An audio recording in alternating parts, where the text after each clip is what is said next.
Est-il toujours intéressant d'acheter du Total Énergie Gabon pour le dividende? On regarde ça ensemble.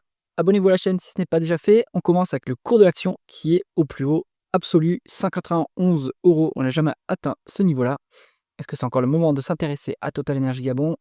On va regarder ça. Alors, le chiffre d'affaires, on est sur 465 millions de dollars sur 2024. La croissance était une décroissance en médiane, hein, on a fait moins 13%. On voit que ça varie beaucoup. Après, est-ce que c'est pertinent de regarder le chiffre d'affaires pour une société qui subit le prix de la matière première? Ben, en fait, non, hein. Il vaut mieux regarder l'évolution de la production. Elle est en hausse d'après le dernier communiqué de presse, donc c'est bien.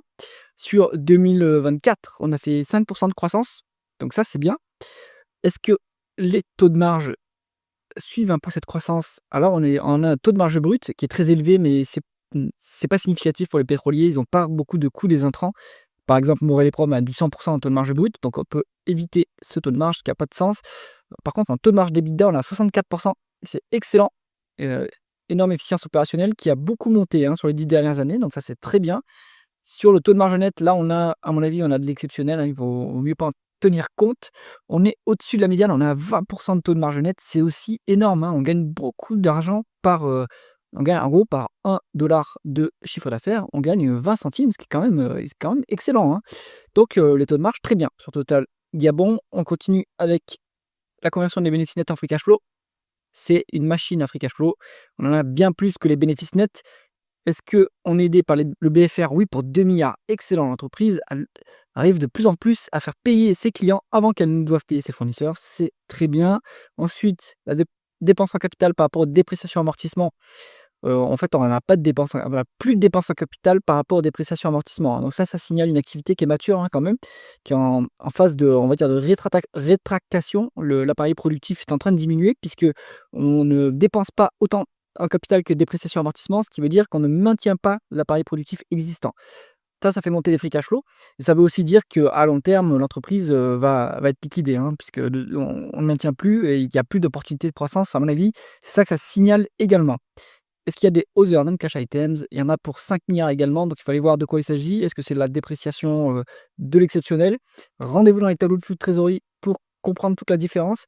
En tout cas, pour valoriser Total Gabon, il vaut mieux utiliser les free cash flow que les bénéfices nets. Allez, on continue avec la rentabilité opérationnelle. Rentabilité plutôt faible, hein. On est sur un rendement des capitaux investis à 4,5, ce qui est la médiane à peu près, donc on n'est pas très rentable en fait. Alors, ce que je veux vérifier, c'est le rendement des fonds propres en rendement, donc return on equity. Là, on se situe plutôt à 6%, pareil, hein, c'est pas exceptionnel comme rentabilité, hein, par contre. Donc, bon, ça, il y a pas vraiment de croissance. Enfin, on a une croissance, on va dire les volumes à 5-6%. Je pense qu'on a quand même les moyens de s'autofinancer sur Total Gabon, mais guère plus, hein. Après, ce qu'on peut voir maintenant, c'est que l'entreprise a une montagne de cash dans son bilan. Donc, elle n'est pas exceptionnellement rentable, mais suffisamment. Et en plus, elle a du cash. Donc, si jamais elle a besoin de s'autofinancer, elle peut piocher dans sa trésorerie pour alimenter la croissance. Et ça, c'est très bien, ce niveau de cash, hein, 751 millions, alors qu'on est coté 859 millions. Honnêtement, alors 100 dollars ici, et là c'est 1 euro. Donc, on doit être coté, on va dire, 900 millions de dollars.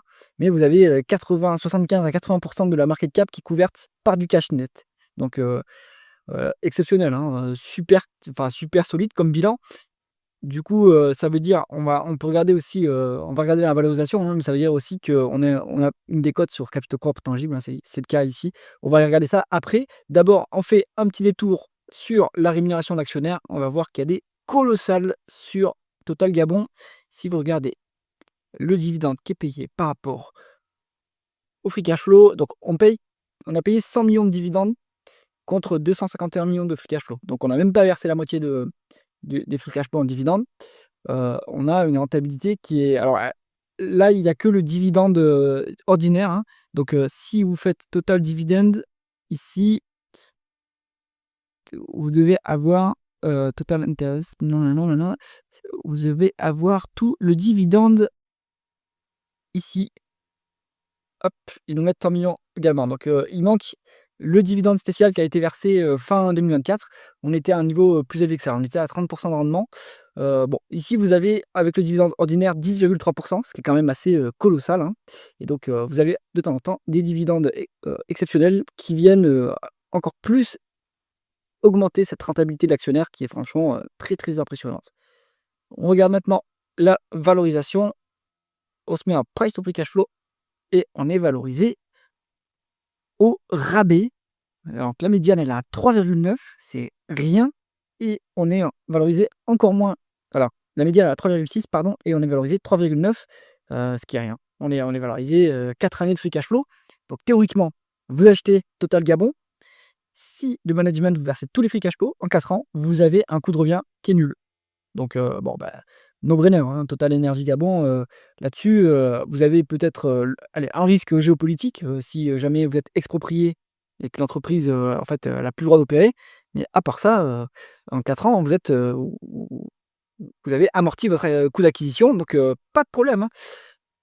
Conclusion, et en plus, comme on l'a vu ici, hop, on est sur 30% de décote par rapport aux actifs tangibles. Donc, vous avez une marge de sécurité supplémentaire. Total Gabon, c'est très bon quand même, hein. Faut pas là, voilà, hein, vous cherchez du dividende sécurisé, alors «sécurisé» entre guillemets, sécurisé d'un point de vue ratio multiple. Vous avez beaucoup de décotes sur ce titre.